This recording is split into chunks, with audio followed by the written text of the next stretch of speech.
નમસ્કાર, આપ જોઈ રહ્યા છો જે કે ગુજરાતી વાત. તો ખેડબ્રહ્માના યુજીવીસીએલ કચેરી પર 4 ગામના ગ્રામજનો દ્વારા ઘેરાવો કરવામાં આવ્યો. તો સમગ્ર વાત કરવામાં આવે તો ખેડબ્રહ્મા તાલુકાના ગોતા, શામનગર, ગોતા કંપા, ઓટા કંપા અને સુરતી કંપા ગામમાં 7 દિવસથી લાઇટો ન હોવાથી ગ્રામજનો દ્વારા ગઈકાલે યુજીવીસીએલ કચેરીમાં ઘેરાવો કર્યો હતો. ત્યારે યુજીવીસીએલ કચેરીમાં કોઈ કર્મચારી ન હોવાથી ગ્રામજનોમાં વધારે આક્રોશ ફેલાયો છે અને ગ્રામજનો દ્વારા જો લાઇટો ચાલુ કરવામાં નહીં આવે તો ઉગ્ર આંદોલન કરીશું તેવું ઉમેર્યું હતું. અને તેમાં ગામના અગ્રણીઓ તથા ગામના સરપંચ મોટી સંખ્યામાં 5 ગામના આગેવાનો દ્વારા ભારે વિરોધ કરવામાં આવ્યો હતો અને આ ફોલ્ટ નહીં શોધાય તો આવેદનપત્ર આપી ગાંધી ચિંધ્યા માર્ગે આંદોલન કરવામાં આવશે તેવી ચીમકી ઉચ્ચારી છે.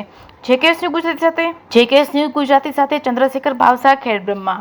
આજે અઠવાડિયાથી અમે ગોતા ભરું આખું અમારું આખું બંધ રહેશે. દિવસ હાથમે જ આ લોકો બંધ કરી દો. સવારે 4 વાગે જ બંધ કરી દો દૂધ કાઢવાથી એ ટાઈમ. પમદાડા 12 વાગે લાઈટ આપી. અમે જ્યારે આખું ગામ અહીંયા આવ્યું ત્યારે બરંડા ખબર બરંડા હતા.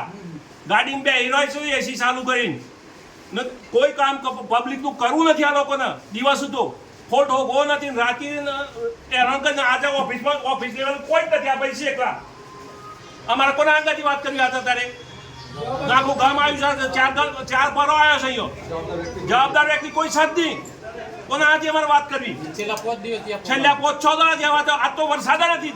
જે તે દાડો વરસાદ હતો કદાચ અમે માનીએ કે ભાઈ ફોલ્ટ થાય, પણ 4 કલાકોની એ લોકો ફોલ્ટ ના હોગી એટલે 8 કિલોમીટર 10 કિલોમીટર પોતા થાય છે.